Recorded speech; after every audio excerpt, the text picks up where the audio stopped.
자, 계속해서 중개 보수에 관한 내용 볼 텐데 7년 동안 9문제 구성이 됐네요. 그래서 일단은 계산 문제 위주로 전에 나오다 요즘 많이 좀 바뀌어진 형태를 보여주고 있고요.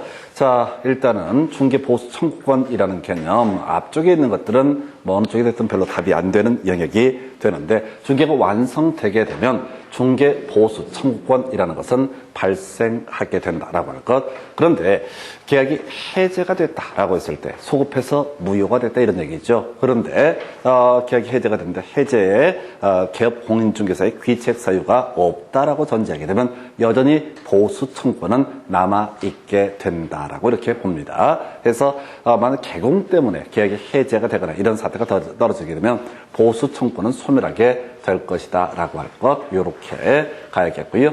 중개보수 지급 시기 약정이 없던 경우만 이슈가 되죠. 그래서 거래 대금 지급이 완료된 날, 잔금 치르는 날 중개보수 지급을 하게 된다. 여기까지가 던져준 얘기. 한편 중개보수 지급 약정이라고 하는 거, 초과 수수를 약정을 하게 되면 초과하는 부분에 한해서 어떻다 무효가 되게 된다라고 할 거, 초과하는 부분에 한해서 무효가 된다 해서, 자, 관련한 쟁점 몇 개 한번 해볼까요? 그래서 지금 먼저 무등록 중개업자라는 개념을 한번 체크해 보겠습니다. 무등록 중개업자와 지금 중개보수 약정을 맺었다. 그럼 보수 약정은 뭐가 된다? 무효가 되게 됩니다. 보수 약정은 뭐가 된다? 무효가 되게 된다. 그래서 만약에 보수를 지급하지 않았으면 지급할 필요가 없고, 지급을 했다. 그러면 나중에 부당이득 반환의 법률에 따라서 토해내게 할 수 있다. 근데 이제 출제 이슈가 되는 게 무등록 중개업자와 관련해서 계속 출제 포인트, 중개 의뢰인에 대해서 처벌을 할 것이냐, 중개 의뢰인에 대해서는 어떻다?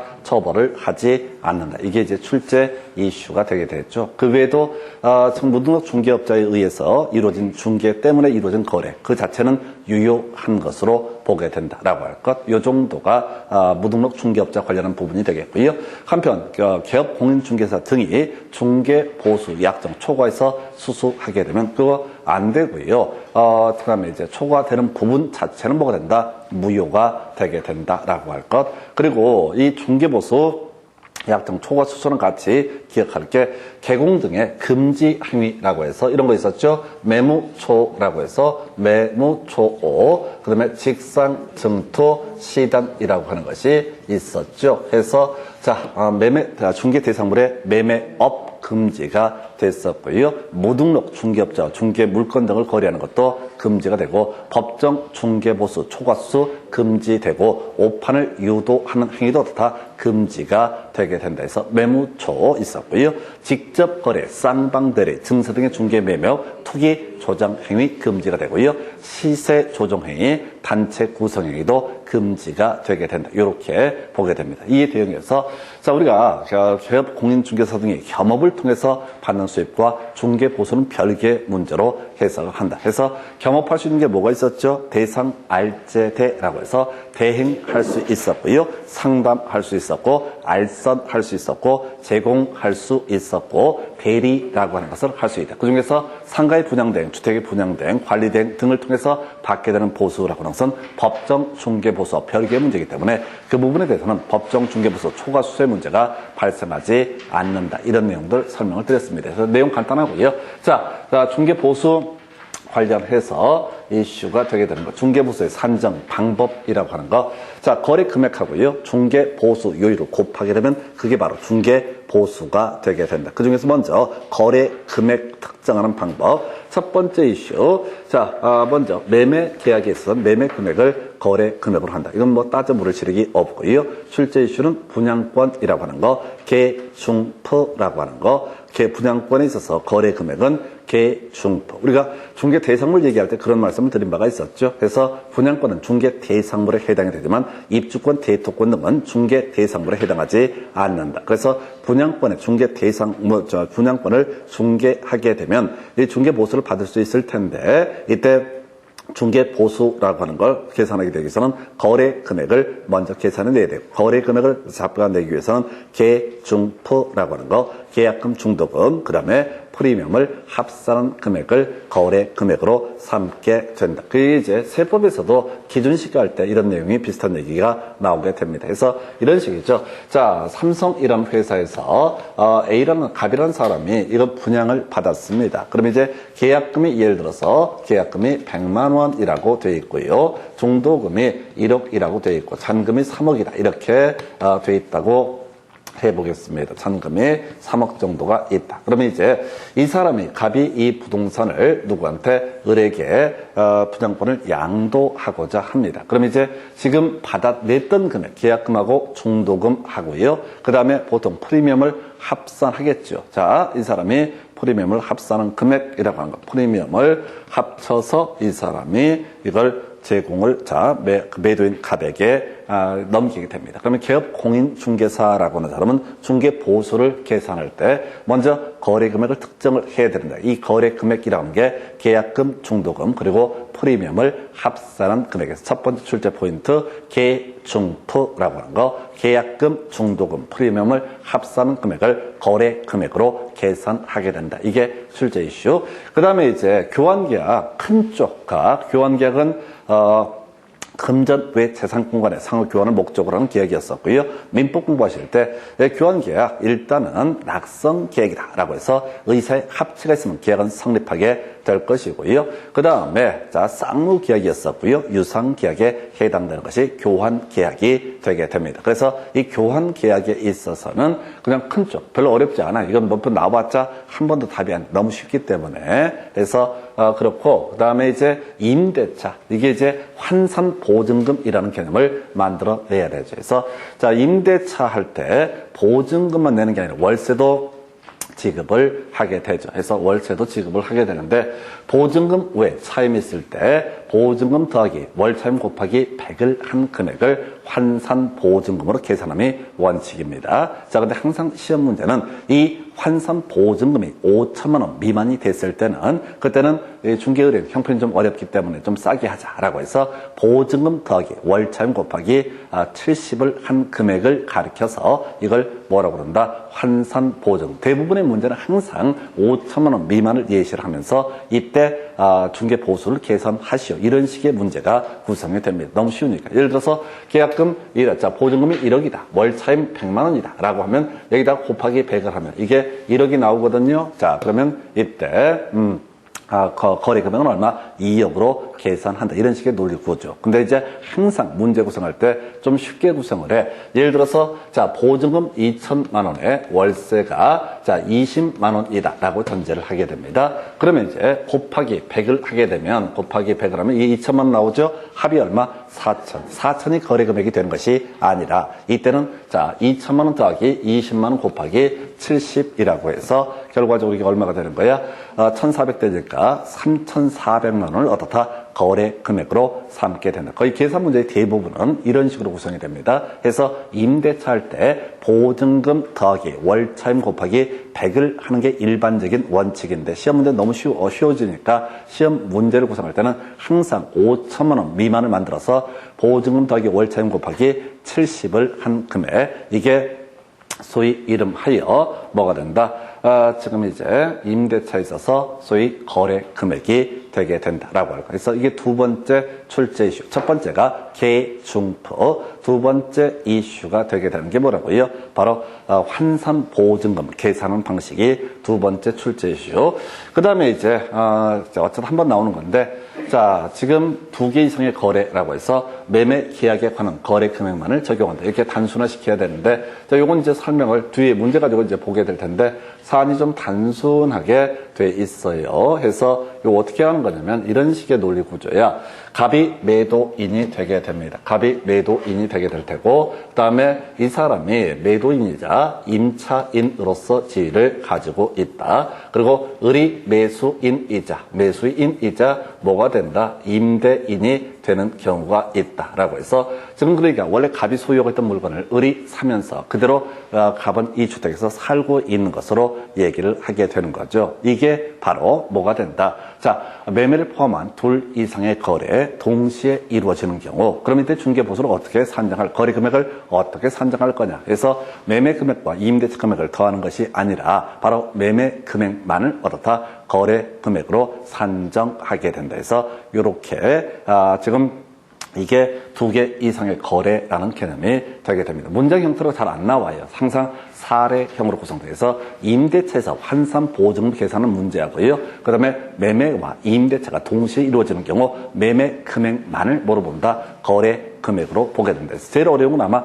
계중프라고 하는 거. 왜? 문장 형태로 출제가 되거든요. 계중프라고 하는 거. 계약금, 중도금, 그 다음에 프리미엄을 합산한 금액이라고 하는 거. 이것만 실제로 매수인이 매도인에게, 분양권의 매도인에게 넘겨준 돈이니까 이것만 거래 금액으로 계산을 하게 된다라고 할 것. 그래서 나중에 이제 보시게 되면 세법에서 기준시가, 분양권 매도했을 때 기준시가 요거 따질 때 비슷한 개념을 얘기를 합니다. 그때는 불프라는 표현을 써요. 불입한 금액 플러스 프리미엄을 합산한 금액, 이런 표현을 써. 계약금하고 중도금 불입했거든요. 그러면 이제 불입한 금액, 계약금, 중도금 더한 것을 불입한 금액이라는 용어를 쓰고, 그러면 프리미엄을 합산한 금액에서 계중프, 불프, 똑같은 개념입니다. 계중프, 불프. 그래서 양도소득세 등 계산할 때는 불프라는 식으로 계산을 하게 되고, 그래서 중개보수를 계산할 때는 계중프라는 식으로 해석을 하게 됩니다. 계중프, 불프라고 하는 거, 이렇게 논의를 잡아볼 수 있겠고요. 그래서 이게 중개보수 산정할 때 거래 금액. 자, 일단 가십시다. 자, 주요 이슈. 지금 이제 계중프라고 하는 거. 두 번째 이슈가 임대차 얘기가 가장 기본이 되는 거야. 환산보증금 계산하는 방식. 그리고 나서 매매를 포함한 둘 이상의 거래가 이루어졌을 때 매매 금액만을 거래 금액으로 산정하게 된다라고 하는 거. 이렇게 해서 지금 거래 금액이라는 개념을 확인을 해 보셨고요. 그 다음에 중개보수 요율이라는 것을 확인해 봐야 돼요. 중개보수율은요, 중개 대상물이 주택인 경우와 주택 외의 경우 크게 두 개로 대별을 해 보게 됩니다. 자, 주택의 경우. 자, 먼저 주택이냐 아니냐가 따져묻는 문제가 있다 해서, 자, 2분의 1 이상이 주택이게 되면은 이때는 어떻다? 주택에 관한 중개 보수 규정을 적용을 하게 된다. 그래서 이게 이제 상가주택 같은 거 얘기하는 거죠. 자, 한 3층짜리 주택이 있고요. 1층은 상가로 쓰고 2층, 3층을 주택으로 쓰는 경우가 있다. 이걸 통매매를 하게 된다라고 했을 때 2분의 1 이상의 주택으로 쓰이게 되면 어떻다? 주택에 관한 중개 보수 규정을 적용을 하게 된다라고 할 것. 이게 뒤에서 보고 공부하겠지만 중개 보수 요율이라는 게 주택이 좀 싸고요. 자, 주택 외 중개 대상물이 더 비쌉니다. 그래서 자, 고객 입장에서 딱 반일 때도 어떻다? 주택에 관한 중개 보수 규정을 적용을 하게 된다라고 할 것. 뒤에서 문제 보면서 설명드리겠고, 자, 중개 보수율 매매 교환, 자, 1000분의 9 이내가 될 테고, 임대차 얼마? 1000분의 8 이내. 자세한 사항은 뭘 통해서? 조례를 통해서 정해지게 된다. 그래서 만약에 중개 대상물이 주택이게 되면 바로 이 숫자를 물어보는 게 아니라, 자, 사례에서 주어지는 시도 조례가 정하는 요율을 적용을 하게 된다 해서, 다시요, 매매 교환 1000분의 5, 임대차 1000분의 4. 자세한 사항은 뭘 통해서? 조례를 통해서 정해지게 된다라고 할 것. 다시 주택에 대한 매매에 있어서, 자, 교환에 있어서는 중개 보수율 거래 금액의 1000분의 9 이내에서 시도 조례가 정하는 요율, 임대차는 1000분의 8 이내에서 시도 조례가 정하는 요율. 근데 일반적으로 이제 시도 조례가 0.5%하고요, 0.4% 이렇게 되어 있는 걸로 알고 있습니다. 그래서 하여튼 이 파트는 문장이 길다 보니까 주로 이제 괄호넣기 문제 형태로 1000분의 9, 1000분의 8이라고 하는 것이 하나의 이슈. 엄밀히 따지면 시도 조례가 정하는 요율을 적용을 하게 된다라고 할 것. 자, 그리고 나서 자, 겁나 중요한 출제 포인트. 나오면 출제 이슈가 되는 거. 답이 되는 주제가 사무소 소재지라고 하는 거. 사무소 소재지 기준이라고 하는 거. 문장이 겁나 길어요. 외울 게 뭐라고요? 사무소 소재지. 먼저 외우고 들어가셔야 돼. 사무소 소재지를 기준으로 중개 보수 요율을 적용을 한다. 해서 이게 주택 외 중개 대상물은 문제가 되지 않습니다. 어차피 뒤에서 공부하겠지만 1000분의 9 이내에서 협의해서 정하게 되는 게 원칙이니까. 그런데 자, 주택 한번 볼까요? 어떤 분이 자, 경기도 화천시에 소재하는 이 중개업소에, 중개사무소에 출입을 하게 됩니다. 가서 자, 지금 20평짜리 집을 한 채 사고 싶다라고 이렇게 중개를 의뢰하게 됩니다. 그래서 이 중개사무소 과천에 있는 물건을 쭉 검토를 하다 과천은 경기도예요. 경기도. 그래서 경기도 과천시에 있는 중개업소에 갔는데 그 거기에 넘어가지고 사당동에 있는 매물을 서울에 있는 중개 매물, 중개 대상물에 대한 중개 대상물에 관한 중개가 이루어졌다. 그래서 경기도 과천시 소재에 있는 중개업소에서 물건이 마땅히 없어서 서울까지 알아본 거야. 그래서 서울에 그런 물건이 있어서 중개가 완성이 됐다. 그러면 지금 사겠다고 했던 매수 의뢰인은 중개 보수 요율을 적용할 때 서울시 중개 보수 요율을 적용할 거냐 아니면 경기도의 중개 보수 요율을 적용할 거냐가 문제가 되게 됩니다. 주택에 있어서는 시도 조례가 정하는 요율을 적용하기 때문에 서울시에 있어서 중개 보수 요율과 경기도에 있어서 중개 보수 요율이 달라지는 경우가 존재할 수 있습니다. 그럼 이제 누구 입장에서 예측 가능성이라는 입장에서 생각을 하셔야 돼. 우리가 앞에서 중개사무소 개설 등록을 하게 되면은 중개사무소 설치를 하게 됩니다. 근데 중개사무소 안에 게시해야 되는 게 자격증, 등록증, 원본하고요. 권리 관련해서 중개보수 요율표라고 하는 거. 그리고 또 하나가 손해배상 책임을 보장을 할 수 있는 증명서류. 이렇게 크게 4가지를 공시를 하게 되어 있습니다. 내가 과천에 있는 중개업소를 들어갔어요. 그럼 보니까 중개보수 요율표가 써 있어. 그래서 여기는 예를 들어서 주택을 매매할 때 얼마의 중개보수를 내야 되는구나 라고 이렇게 인식을 하고 있었는데 갑자기 물건이 어디 서울에 있는 물건이라고 그래서 중개보수율이 달라지게 되면 어떻다? 혼란이 발생할 수 있습니다. 그래서 이게 좀 어려워요. 중개사무소 소재지라고 하는 거, 중개사무소 소재지를 기준으로 중개보수요율을 적용을 하게 된다라고 이렇게 되어 있습니다. 그래서 이게 하나 이 중개사무소 소재지 기준 중개보수요율을 적용을 하게 된다라고 하는 거, 요렇게 뼈대를 잡기 겁나 어려워 이게. 그래서 주택은요 1000분의 9, 1000분의 8은 금방 나중에 문제 보시면 때려잡을 수 있고요. 어려운 것은 뭐냐면 바로 2분의 1 이상이면 주택에 관한 중개보수율을 적용하고, 그럼 동네마다 중개보수율이 달라질 수 있는 게 주택인데 이때는 사무소 소재지를 기준으로 해서 중개보수요율을 적용을 하게 된다. 그래서 이 중에 제일 어려운 게 사무소 소재지예요. 지문 보다 보면 겁나 길어가지고 이게 중개 대상물 소재지인지 주택 소재지인지 아니면 중개 사무소 소재지인지 이게 헷갈리게 됩니다. 그래서 중개 대상물 소재지가 아니라 주택의 소재지가 아니라 뭐가다? 중개 사무소 소재지, 사무소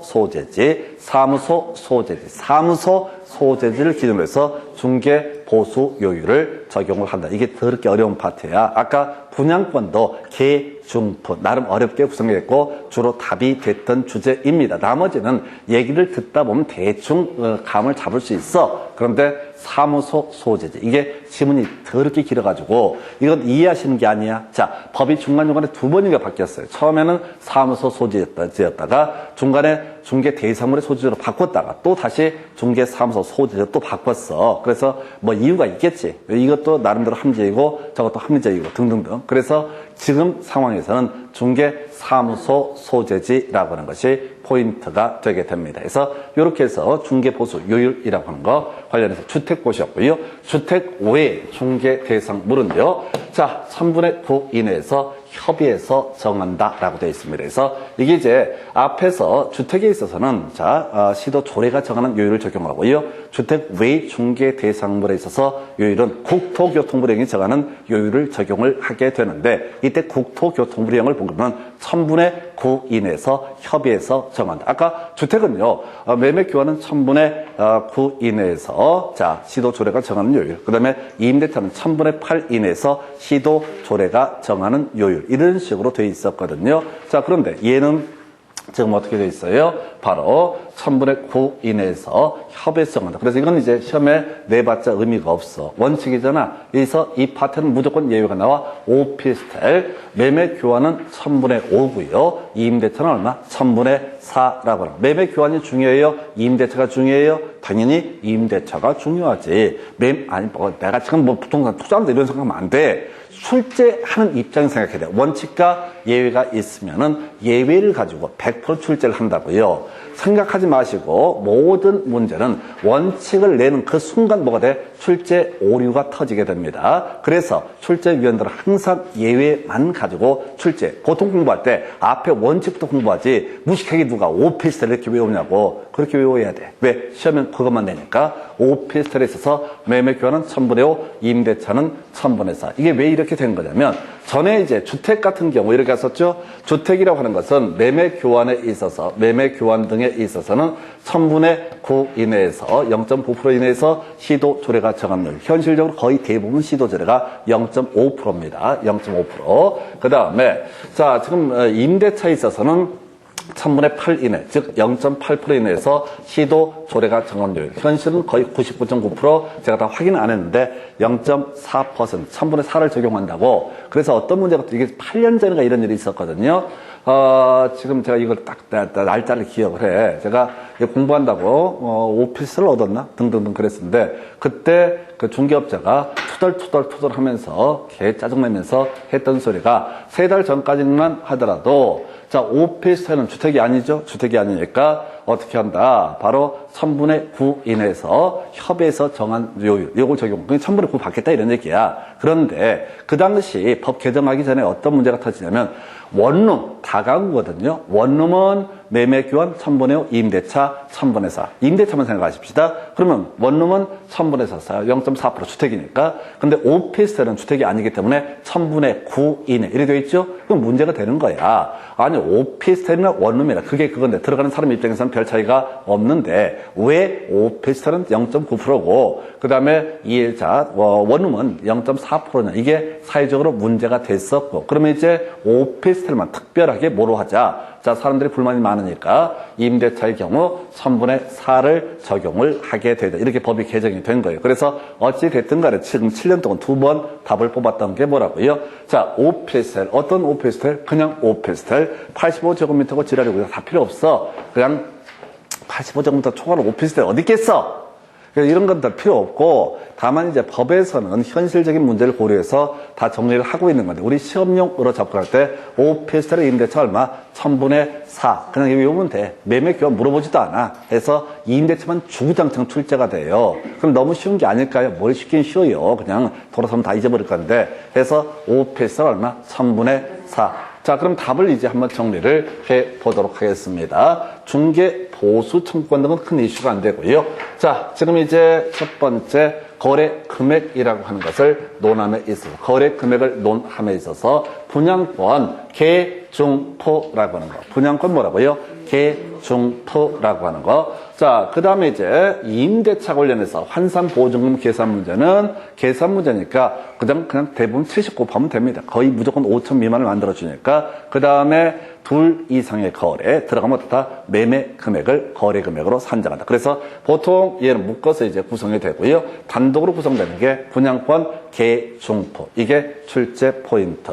두 번째, 주택에 있어서는 사무소 소재지. 이게 제일 중요해. 주택에 있어서는 뭐라고요? 사무소 소재지. 주택에 있어서는 사무소 소재. 그리고 시험용으로는 1000분의 9와 1000분의 8이라고 하는 것이 두 번째 이슈. 그리고 문제 제일 어려웠던 게 딱 한 번 나온 게 2분의 1 이상이 주택이게 되면 그 전부에 대해서 주택에 관한 중개보수 규정을 적용한다. 그러면 2분의 1 미만이 주택이면 그때는 주택 외 중개 대상물, 소위 상가에 관한 규정을 적용을 한다. 그래서 1000분의 9 이내에서 협의해서 정한다. 이걸로 이제 가게 될 테고 지금 주택 외 중개 대상물 중에서는 다른 건 다 부차적인 얘기가 되게 될 것이고 바로 오피스텔 바로 치고 들어가셔야 돼. 오피스텔 바로 자 임대차 1000분의 4 이내에서 3분의 4 이내에서 다 3분의 4를 적용을 하게 된다. 3분의 4 이내에서 협의한 요율을 적용한다 해서 그냥 요 정도까지가 주요 이슈. 그래서 지금 7년 동안 이게 9문제가 구성이 됐습니다. 그래서 문제 가지고 설명을 드리도록 하겠습니다. 문제 가지고.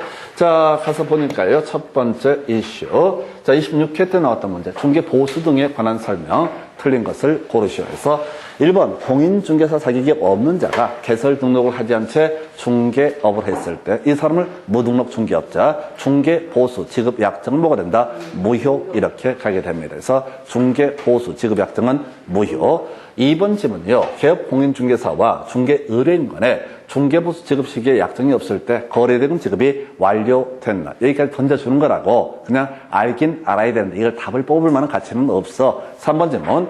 주택의 중개보수는 국토부령으로 정한다 해서 틀리게 구성이 됐구나. 밋밋한 걸 냈네. 해서 주택 외 중개대상물 자 국토부령 오른편 되겠습니다. 주택은 국토부령이 정하는 범주 내에서 시도 조례가 정하는 요율. 주택은 조례고요. 그 다음에 주택 외 중개대상물은 국토교통부령. 그래서 그 내용이 1000분의 9 이내에서 협의해서 정한다. 오피스텔 매매기원 1000분의 5 임대차 1000분의 4 이런 내용이 국토교통부령에 들어가 있게 됩니다.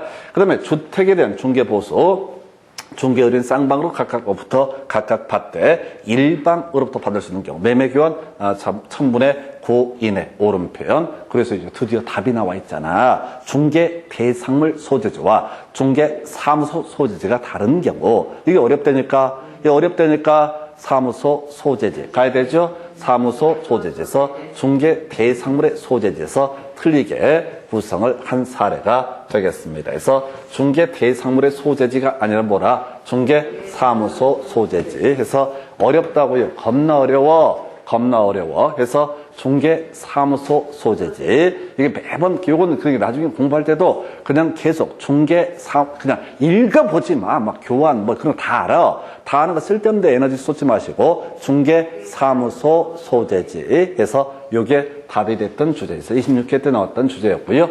그 다음 문제 보겠습니다.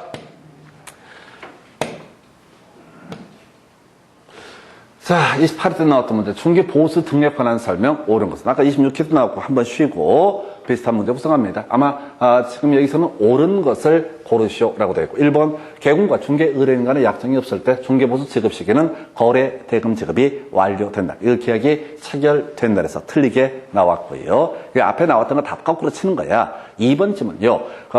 공인중개사 법령에서 정한 한도를 초과하는 중개보수 약정은 초과하는 범주에서는 어떻다? 무효이다 라고 해서 겁나 쉬웠었네. 그래서 2번을 답으로 뽑았나요? 3번 질문요. 주택 외 중개 대상물 국토교통부령으로 정하다. 주택은 시도 조례가 될 테고 주택 외 중개 대상물은 국토교통부령. 아까 국토부령에서 옳게 나왔었고 여기선 시도 조례라고 해서 틀리게 뽑아주고요. 4번 기업 공인중개사 계약금 등의 반환 채무 이행을 보장하기 위해서 실비가 소유되더라도 실비 받을 수 없다 해서 다른 거 다 필요 없고 실비도 받을 수 있다. 별로 중요치 않아. 자, 7년 동안 한 번 나왔었고요. 중개 보수 말고요. 뭐 권리 확인이라든가 이런데 소요되는 비용이 있다 하십시다. 예를 들어서 중개하는데 아까 주택의 경우 1000분의 9 이내에서 매매 교환 같은 경우 1000분의 9 이내, 임대차의 경우 1000분의 8 이내에서 시도 조례가 정하는 요율. 근데 우리가 중개를 하는 과정에서 등기부 띄워볼 수 있잖아요. 네, 그러면 이제 그 800원, 900원 요거 달라고 할 수가 있다. 이게 바로 실비라는 개념이 되게 됩니다. 그래서 실비를 받을 수 있다. 별로 중요치 않아. 그래서 결국은 이렇게 가셔야 돼. 문제에서 중요한 것들은 계속 반복이 되다 보니까 줄줄 외우게 됩니다. 그럼 나중에 어렵고 쉽고를 떠나서 그냥 우리는 답을 분석해서 외워드리다 보니까 나중엔 답만 눈에 확확 띄어요. 그래서 나중에 그 시험 보실 때 이렇게 이제 몇 달 고생하셔서 시험 보러 가시면 구질구질하게 1차 시험 볼 때 한 70분 만에 끝내고 딱 덮고 엎드려 좀 자고 2교시 볼 때도 한 60분 만에 끝내고 엎드려 좀 자고 3교시 볼 때도 좀 빨리 끝내고 한 30분 만에 끝내고 엎드려 자고 그래서 소문을 좀 내줬습니다. 도대체 저런 학원은 어떤 놈 학원이길래 퍼질러 자고냐 시험 볼 때 그래서 소문을 내셔야 돼. 문제가 너무 쉬웠다 이렇게 괜히 학원을 오래 다녔다 해서 한 4개월만 다닐걸 괜히 쫄아가지고 6개월 다녔다 해서 그렇게 소문을 냈으면 좋겠습니다. 그래서 그때 내 얘기 안 하고 다들 그렇게 얘기하면 내가 소리를 다 알아요. 그래서 옆에 사람이 물어봅니다. 어떻게 좀 땄는데? 라고 얘기하면은 그냥 그때 성의 없이 그냥 열심히 하면 되는 거. 이런 식으로 하니까 우리가 먹고 살기 힘들어져요. 그래서 개 짜증나. 그냥 그 옛날에 보면 서울대학교 의대나 법대 수석 입학한 애들, 새끼들 물어보면 어떻게 공부했냐. 교과서가 제일 중요했어요. 그 다음에 과외 같은 건 해본 적이 없어요. 공부가 제일로 쉬웠어요. 개새끼들이죠, 그 새끼들이. 그놈들 때문에 우리가 얼마나 살면서 힘든데, 우리 아버지가 저보고 그런 얘기 했어요. 어떤 집 아들은 서울대학교 수석 입학하고 공부가 제일 쉬웠어, 이런 얘기 하는데, 아이고, 우리 아들은 이렇게 이런 식으로 한숨을 푹푹 쉬어. 그럼 어떤 집 아버지는 대통령인데, 우리 집 아버지는, 내가 요 얘기를 딱 하고 싶었어. 바로 센스 있게. 그러나, 그 얘기했다가 마다 뒤지기 때문에 말하지 못했던 그 얘기에서, 지금 요는 뭐냐면은, 답을 자꾸 외우는 훈련을 하셔야 돼. 그러면은 이게 쉽고 어렵고의 문제가 아니라 그냥 어떻게 한다고요? 답들이 다 손을 들고 있다. 그리고 지금 26회, 28회 문제를 분석하고 있는데 지문 두세 개 쓸데없는 것들을 업어치고 바꿔치기 하는 식으로 구성이 되게 된다라고 할 것. 자, 해서 그 정도였고요. 그 다음에 5번 질문. 봐봐. 겁나 길어. 대상물 소재지와 중개 사무소 소재지가 다른 경우 나와 있죠? 아까 26회 다 뽑았던 거잖아요. 그럼 또 앞으로 다 뽑을게. 31회 나오면 얘가 제일 유력해. 이게 제일 어렵거든. 읽어서 힘들다고. 읽어보다면 읽지 마. 사무소 소재지. 사무소 소재지. 소재지는 똑같아. 그러니까 대상물 소재지와 사무소 소재지 또는 주택 소재지와 사무소 소재지 이렇게 됐을 때 그러니까 어떻게 가야 된다? 사무소. 굳이 좀 많이 배운 척 사소 이렇게 외우던가 사소. 자, 사소 이렇게 외우다가 자꾸 외우셔야 돼. 그냥 밋밋하게 이해돼 버리면 말려요. 시험 보실 때. 포인트가 없으면 다 들으면 알 것 같고 돌아서면 남는 게 없고 한자가 사소, 사무소, 소재지. 사소, 사무소, 소재지. 읽으면 힘들다니까요. 저는 제가 문제를 편집하고 등등하다가도 다시 볼 때마다 매번 헷갈려. 답이 몇 번인가 다시 한번 보고 이런 식으로 사무소 소재지. 자, 그래서 지금 출제되는 이슈를 보니까 나머지 중개보수를 언제 지급하고 이런 것들은 다 부차적인 얘기고 키워드가 사무소 소재지. 이게 제일 어려우니까. 문장 길이도 길어요. 사무소 소재지. 그리고 또 하나의 이슈. 자, 이미 끊임없이 해왔던 얘기. 법정 중개보수 초과 수수 약정은 무효. 초과는 부분에 한해서 다 무효가 되게 된다라고 할 것. 자, 그래서 같이 이제 비교해 볼게요. 이게 결과적으로 효력 규정이라는 얘기죠.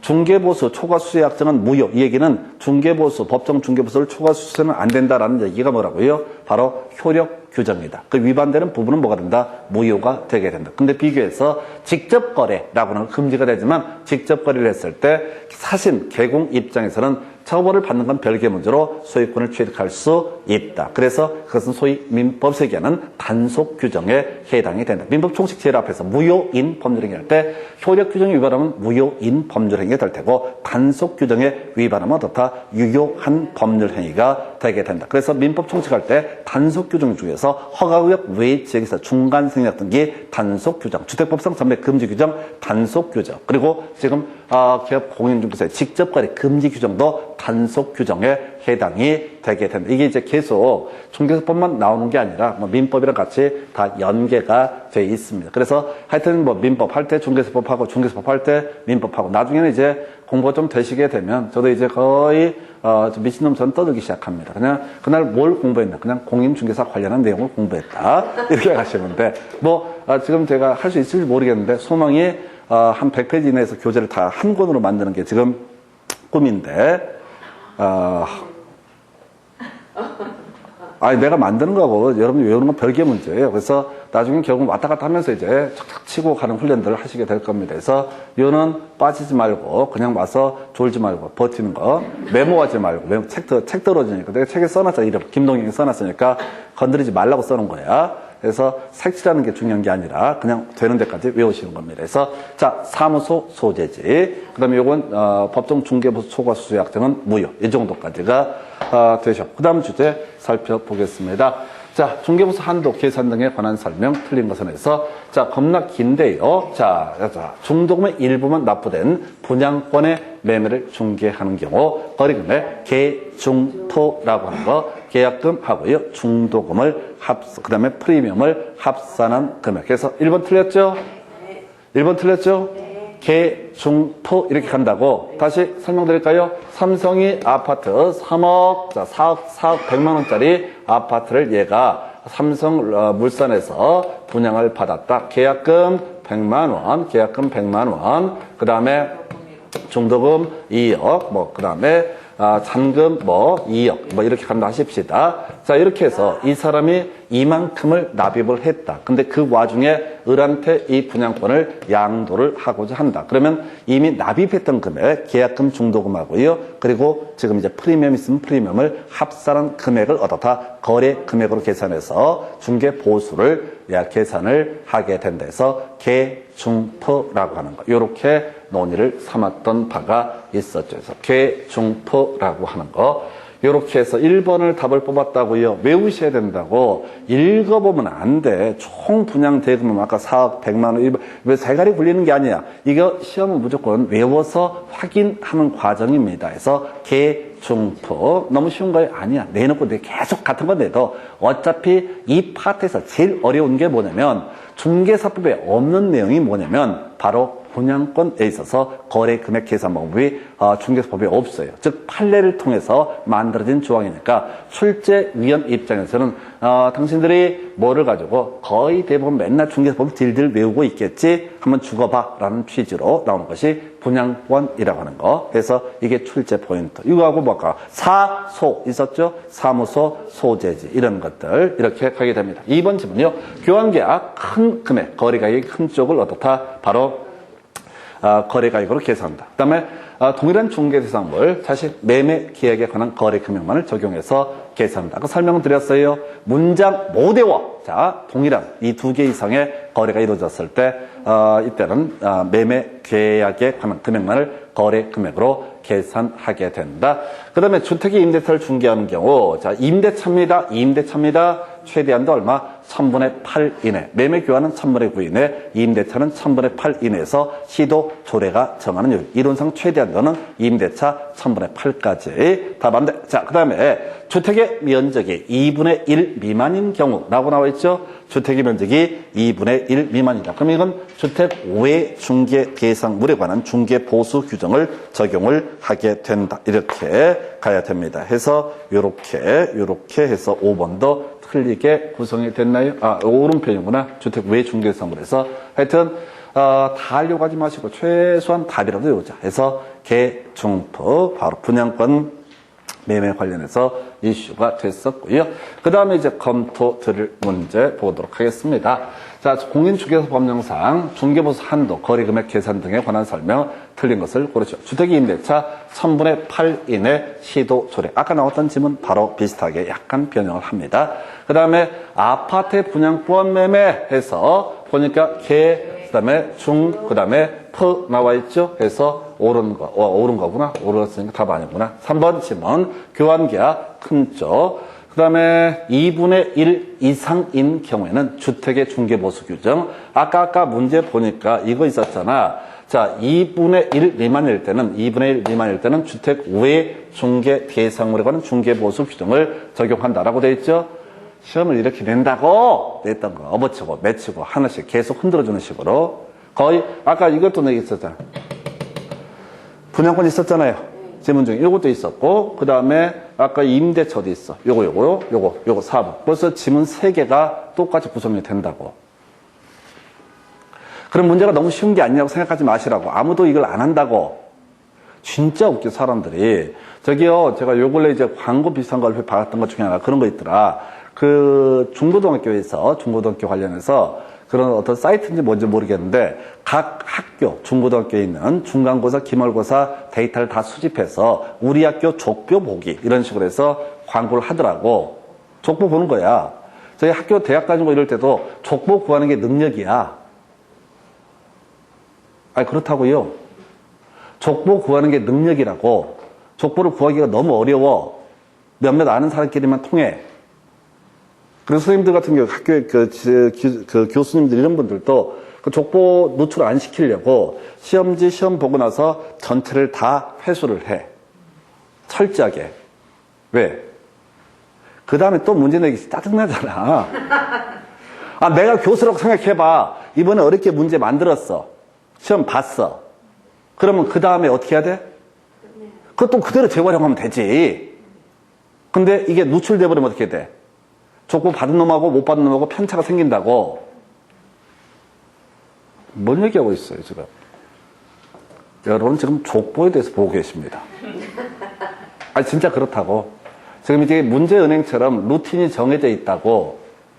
그러니까 지금 나는 그게 이제 수험생들 자체가 이 중개사 수험생이 거의 이해가 안 되는 이유가 뭐냐면은 내가 또라이인가 싶기도 하고 왜 입시나 이런 것들은 다 족보 쳐서 돈 처발라 가면서 뒤지게 그걸 하려고 구하려고 용 쓰면서 대학 다닐 때까지 그리고 나서 중개사 시험 볼 때는 막 4,000페이지 가까운 교재를 쳐 외워가지고 풀어보겠다고 용을 쓰는지 그 뇌 구조 자체가 이해가 안 돼. 물론 다른 사람은 나를 이해를 못 할 거야. 근데 지금 보시는 것처럼 루틴이 정해져 있어. 이게 이렇게도 양이 많아. 그러니까 이렇게 기본적인 틀을 잡게 되면은 시험 문제 거의 80% 정도에 가까운 문제는 거저 줄줄줄 나와요. 제가 해보니. 과목을 불문하고 회차를 불문하고 80% 정도는 그대로 나와요. 그럼 그게 다 안 맞아도 다 합격해. 근데 사람들이 이런 것들을 안 해. 학원에서 이런 것도 거의 또 안 해줘. 따로 돈 받고 이제 특강식으로 하는 걸 제외하고 안 해. 왠지는 몰라. 아니요. 대가리가 나빠서 그런 거예요. 본질적으로. 이거 분석해버리면요. 일반 학원에 있는 강의나 이런 것들은 개쓰레기가 되는 거예요. 왜? 16년간 한 번도 시험에 안 나온 걸 왜 가르치고 있냐 이거지. 네, 그래서 살기가 힘들어요. 이게 진실이거든요. 지금 보시다시피 지금 3개씩 카바를 해버린다고. 그래서 분명히 다 플러스 알파가 있어. 또는 짬뽕을 하는 게 있어. 근데 기본 틀을 잡게 되면 금방 세팅이 된다고. 이게 제가 16년간의 데이터를 분석하다 보니까 루틴이 거의 다 정해지는 거야. 자, 28회 때인가 문제도 상당히 29회 때 문제 상당히 까다로웠는데 그게 이제 29회 문제가 어려웠던 이유가 전반적으로 특징이 뭐냐면 이 미친놈들이 23회 때 문제를 카피해버린 거예요. 너무 오래전 문제. 그러니까 최근 보통은 3년, 4년 위주로 공부를 하는데 수험생들이 23회 때 문제라 거의 똑같은 문제를 몇 개를 깔아버리니까 수험생들의 유형이 너무 유치해가지고 오히려 당황했던 그런 문제가 29회 때 문제예요. 그래서 어찌됐든 여러분들은 지금 일단 지금 순환 때는 전체 원래 데이터 자체는 16년간 데이터 분석한 거고요. 그 다음에 기본서는 8년간 데이터 지문들을 분석했고 23회 때 문제가 지저분해, 더러워. 빼버리고 지금 7년간 문제를 가지고 보고 계십니다. 그래서 자, 하여튼 지금 이 문제 보셨고 이게 28회 때 문제 그리고 아까 이제 봤던 게 언제야? 29회 때 문제. 지문 3개나 똑같이 나오잖아요. 그 다음에 이제 2분의 1 이상 보셔. 얘기하다 흥분했고 더럽게 짜증나네. 지금 뒤에 봐야 돼. 오피스텔, 임대차, 1000분의 5. 답 5번 뽑았죠? 삿대질 하지 말고요. 매매 교환이 1000분의 5, 임대차가 1000분의 4.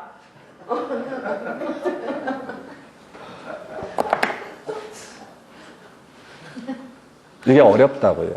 어려운 게 뭐냐면 주택 외 중개 대상물 중에서 원래 1000분의 9 이내에서 국토부령이 정하는 요율을 적용한다. 그리고 그 내용을 보니까 국토부령이라는 걸 보니까 1000분의 9 이내에서 협의해서 정한다. 다만 오피스텔 매매 교환은 1000분의 5, 임대차는 1000분의 4라고 되어 있다고요. 그러니까 이게 임대차잖아요. 오피스텔 그러면 얼마? 1000분의 4가 돼야 된다고.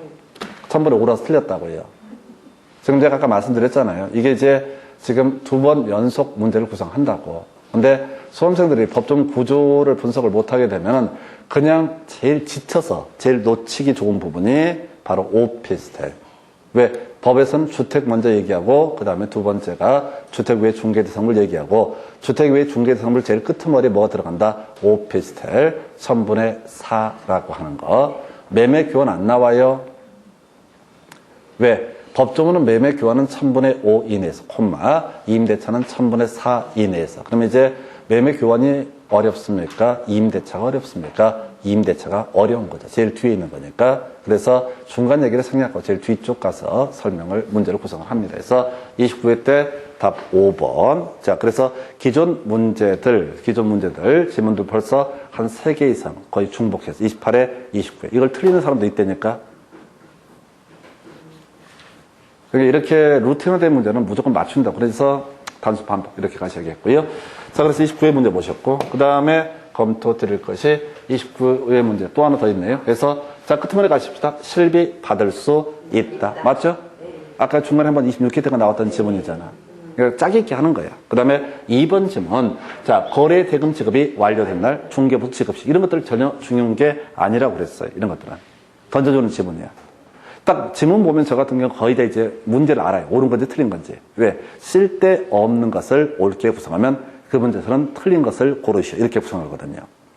3번지문요. 주택 외 중개 대상을 국토교통부령으로 정한다. 오른편. 그래서 국토부령을 보면 원칙적으로 바로 매매 교환 등에 있어서 임대차까지 묶어서 1000분의 9 이내에서 협의해서 정하고 오피스텔 매매 교환은 1000분의 5, 임대차는 1000분의 4 이렇게 되어 있어요. 그래서 쌍방업부터 받는다. 오른편. 개업 공인중개사의 고의 과실로 해제가 됐을 때 이때는 중개보수 받을 수 없죠. 자기 잘못이니까. 계약이 완성되고 나서 해제가 되는데 개공의 귀책 사유가 있으면 어떻다? 자기 잘못이니까 중개보수 청구권 소멸합니다. 그런데 이런 게 다 의미가 없는 지문이에요. 앞에 제가 설명드리긴 하지만 앞에 쭉 깔아버리는 기본적인 명제. 자, 그 다음에 또 봐봐. 중개 대상물 소택인 주택 소재지와 사무소 소재지가 다른 경우 뭐가 나와야 돼? 사무소 소재지. 해서 틀렸죠? 해서 지금 답이 몇 번 되는 거예요? 5번 이렇게 가는 거예요. 이거 지금 7년 동안 2번 나왔잖아요. 쉬운 게 아니라니까요. 오피스텔이 쉬운 게 아니라고요. 오피스텔 임대차가 결코 쉬운 게 아니고 사무소 소재지가 쉬운 게 아니야. 이미 알고 있어도 지문 길이, 호흡 때문에 지쳐버리는 파트가 되겠습니다. 그래서 29회 때 답은요, 5번.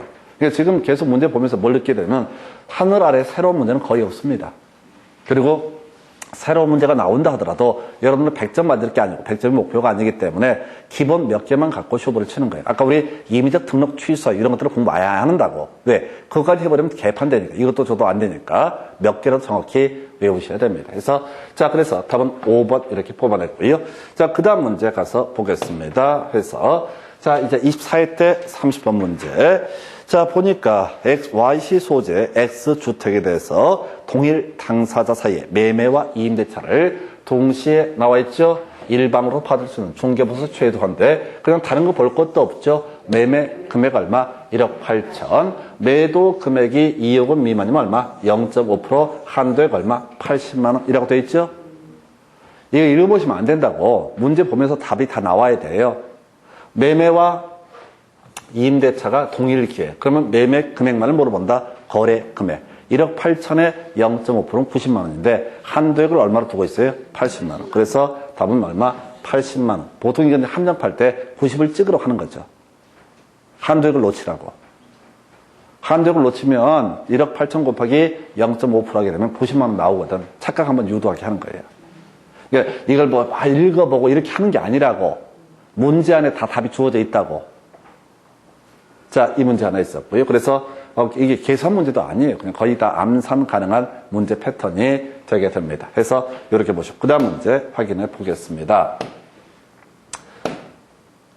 자, 25회 때 문제. 이 문제가 제일 어려웠어요. 지금까지 나왔던 문제 중에 제일 엽기적인 문제. 해서 자, 개업 공인중개사가 X시의 소재는 주택의 면적이 3분의 1인 포인트 건축물. 이게 제일 어려웠다고. 아까 2분의 1 이상이 주택이면 어떻다? 주택에 관한 중개보수 규정을 적용을 하고 2분의 1 미만이 주택이다. 그러면 주택 외 중개 대상물에 관한 중개보수 규정을 적용한다. 그러면 3분의 2가 주택 외 부분이기 때문에 이때는 주택이 아니라 주택 외에 관한 중개보수 규정을 적용한다. 주택 외 중개 대상물에 있어 중개보수 규정은 만약에 오피스텔이라는 얘기가 없게 되면 여기는 이제 문제가 오피스텔 얘기가 빠져 있는데 그 당시에는 그 조항이 없어서 그런 거고 오피스텔을 잊어버리시고 여기서는 결과적으로 뭐가 된다고요? 이게 주택 외 중개 대상물에 관한 중개 보수 규정을 적용을 하게 된다. 다시 가겠습니다. 자, 주택이 3분의 1이래요. 그러면 2분의 1 미만, 2분의 1 미만이 주택으로 쓰이니까 이때는 주택에 관한 중개 보수 규정을 적용하는 것이 아니라 주택 외 중개 대상물에 관한 중개 보수 규정을 적용을 하게 됩니다. 해서 자, 보니까 주택 외래. 그러면 지금 매매라고 그랬었나요? 매매와 임대차 동시. 그럼 매매 대금만 의미가 있는 거죠? 매매 대금만 의미가 있는 거죠? 그래서 지금 문제가 그렇게 복잡해서 사람들이 힘들다고 읽어보는 순간 게임 끝나. 못 풀어 이런 문제는 1분은 절대로. 5분 줘도 헷갈려버려요. 자, 그래서 주택 외 중개 대상물이다. 그러면 이제 거래 금액이 1억이고요. 중개 보수율이 얼마입니까? 0.9%죠? 0.9%죠? 그럼 90만 원.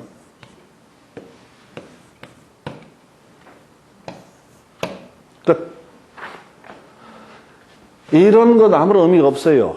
주택이 아니기 때문에. 주택이라고 한다면 그때는 시도 조례를 봐야 되죠. 다시 주택 외 중개 대상물에 대해서 거래가 이루어졌다고요.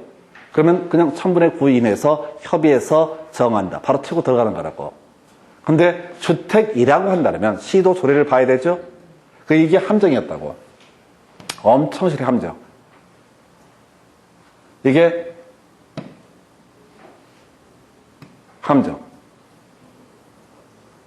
아무 의미가 없어요. 되게 간단한 문제예요. 내용은. 그래서 이 문제 안 풀리면 넘어가요. 24회 때 너무 어려웠던 문제. 상당히 지금까지 나왔던 모든 문제를 짬뽕해서 냈던 그런 문제 패턴이 되게 됩니다. 다 맞추려고 하면 안 돼. 24회 때가 나왔잖아. 25회 때. 그 후로 이런 문제 안 나왔다고. 이런 문제는 막말로 틀려도 상관이 없어요. 자, 극단적으로 내는 문제 패턴이니까. 그래서 자, 요렇게 한 번만 정리하고 자, 논의하겠습니다. 지금 보니까 주택의 면적이 3분의 1인 건축물이라고 되어 있죠. 그러면 이때는 중개보수 규정을 적용해서 주택 외 중개 대상물에 관해 중개관의 중개보수 규정을 적용한다. 그래서 주택 외에는 뭐라고 그랬어요? 기본적으로 0.9% 이렇게 가는 겁니다. 그런데 매매와 임대차가 동시에 그럼 매매 금액만을 어떻다? 바로 매매 금액만을 거래 금액으로 보게 된다. 그래서 아까 주택 외 중개 대상물에 관한 중개 보수율이 최대가 0.9%니까 1억에 0.9%, 90만 원이 어떻다? 답이 되게 됩니다. 이건 몰라도 돼요. 너무 어려워요. 그래서 이 정도. 합의가 뭐가 중요해요? 법정 중개 보수라고 하는 것은 효력 규정이 되게 됩니다. 효력 규정. 아까 법정 중개보수 초과 수선 뭐야? 그들이 합의를 했든 안 했든 그건 중요한 게 아니라 효력 규정이 그걸 뛰어넘는 부분은 무조건 뭐가 된다? 무효가 되게 된다. 라고 했었죠? 그죠? 중간에 합의가 있고 없고 이런 건 중요한 건 아니고 그럼 중개보수 약정 이게 이제 요일이 아무 의미 없죠. 개공하고 중개 의뢰인하고 쇼부 봤다, 합의 봤다 이렇게 얘기해버리면은 그 중개 의뢰인은 법을 모르니까 이걸 합시다. 그러면 예를 들어 이런 사안에서 200으로 합시다. 그냥 싸게 해드릴게. 라고 하면 그 사람이 법을 모르니까 200이 싸나 보다 생각한다. 그러니까 그 뛰어넘는 부분은 모두 다 무효로 처리를 해버리게 되는 겁니다. 그 얘기랑 같이. 그러니까 이 문제 하나에 너무 많은 내용을 함축을 하고 있어요. 근데 이건 이제 별 의미는 없고요. 솔직히 말씀드리면 이런 문제가 다시 나오면 또 틀리게 돼 있어. 틀려도 상관없어. 스트레스 받을 게 아니에요. 자, 그렇게 보셨고, 그래서 25회 때 문제 하나 체크를 해드렸었고, 그 다음에 이제 검토 드릴 주제. 자, 지금 보게 되면은, 자, 한번 볼까요? 자, 이런 문제 나와 있습니다. 그래서 기업 공인중개사가, 자, 일반 주택을 6천만 원에 매매 중개하는 경우, 그 다음에 이제 보증금 1,500에 월차임 30으로 임대차를 중개하는 경우, 이때 중개보수 한도액의 차이. 그래서 그냥 간단하게 가면 돼. 자, 매매 6천만 원이다. 그럼 6천만 원이면 얼마? 0.5% 적용한다고 돼 있죠? 그래서 6천만 원 곱하기 0.5를 하게 되면은 6천만 원 곱하기 0.5, 30만 원인가요? 30만 원 될 테고 매매를 했다 보면 그 다음에 임대차 이게 이제 아까 환산 보증금 계산하는 방식이죠. 자, 보증금 얼마? 1,500에 월차임 30. 그래서 곱하기 100을 하게 되면 합쳐서 얼마? 4,500. 5천만 원 미만이죠? 이때는 곱하기 70을 한다. 그래서 1,500에다가 30만 원 곱하기 70을 하게 되면은 이게 2,100만 원 해서 토탈 얼마? 거래 금액은 3,600. 중개 보수요일 보니까 0.5%. 그러면 얼마? 18만 원 나오게 되는 거죠? 3,600만 원 곱하기 0.5% 하게 되면 뭐라고요? 3,600만 원 곱하기 0.5% 하게 되면은 18만 원이라고. 그래서 아까 매매를 한다고 했을 때는 얼마? 30만 원. 임대차를 하면 얼마? 18만 원. 두 개 차익은 2만 원. 이렇게 가는 거예요. 그래서 다시 한 번만 정리를 하겠습니다. 지금 이게 이제 제일 유용하던 문제. 한 문제에서 두 개, 세 개를 다 물어볼 수가 있고 양도 길지 않고 복잡하지 않기 때문에 자, 그래서 사안을 다시 6천만 원에 매매가 이루어졌다. 그럼 거래 금액은 얼마가 될 테고 6천만 원이 되게 될 테고 그다음에 중개 보수 요일을 찾아봐야 돼. 주택이니까. 자, 주택이니까 중개 보수 상한 요일을 찾아봐야 돼. 그래서 그냥 0.5% 나와 있죠?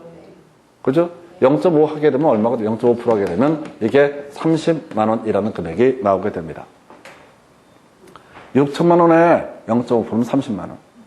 두 번째, 임대차 보증금 1,500에 월차임 30. 원래 환산 보증금은 이렇게 갔었죠. 지금 보증금 더하기 월차임 곱하기 100. 그래서 30만 원 곱하기 100을 하게 되면 이게 3천만 원. 1,500 더하면 얼마? 4,500. 4,500은 5천 미만이죠. 그랬을 때는 자 곱하기 70을 한다고 했어요. 1,500 더하기 30만 원 곱하기 70. 요거 이렇게 하게 되면 이게 1,500에 2,100이니까 3,600만 원이 거래 금액이 되게 되죠. 그죠? 그래서 요일을 찾아보니까 5천만 원 미만일 때 0.5%. 그냥 2분의 1을 하면 되는 거죠. 그래서 이게 얼마? 이때는 18만 원이라는 금액이 중개보수. 그래서 아까 30만 원, 그리고 지금 18만 원. 두 개 차익은 얼마? 12만 원. 이렇게 갑니다. 그래서, 그 다음에 지금 편집이 하나 빠져 있는데, 여러분 자료 가지고 설명을 드릴게요. 여러분 자료 보시게 되면은 그런 문제가 나와 있습니다. 그래서 오피스텔 얘기 나와 있을걸요? 그래서 32번 문제, 이게, 지금, 갑은 공인중개사 병에게 중개를 의뢰해서 을 소유의 전용면적 70제곱미터 오피스텔 나와 있죠? 뭐 다른 거 볼 것도 없고 그냥 오피스텔 나와 있다. 그럼 오피스텔 하게 되면 아까 매매 교환은 1,000분의 5 임대차 얼마? 1,000분의 4라고 돼 있죠? 그래서 그냥 보면 임대차 나와 있으니까 0.4% 세율 적용한다. 이게 전제가 돼야 될 것이고 그럼 거래 금액을 보니까 보증금 2천에 월차임 25만 원 돼 있죠? 보증금 2천에 월차임 25만 원. 그럼 25만 원 곱하기 100을 하게 되면 이게 4,500밖에 안 되죠? 4,500밖에 안 되잖아요. 이걸 거래 금액으로 삼는 게 아니다. 이때는 어떻게 한다? 보증금 1천에다가 자 25만 원 곱하기 얼마?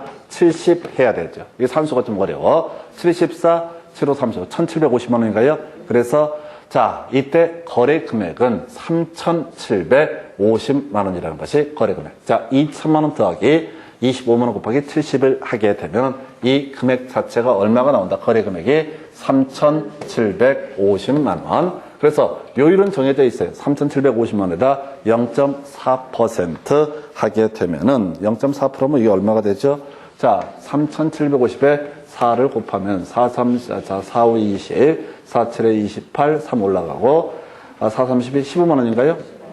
15만 4천 원 맞나?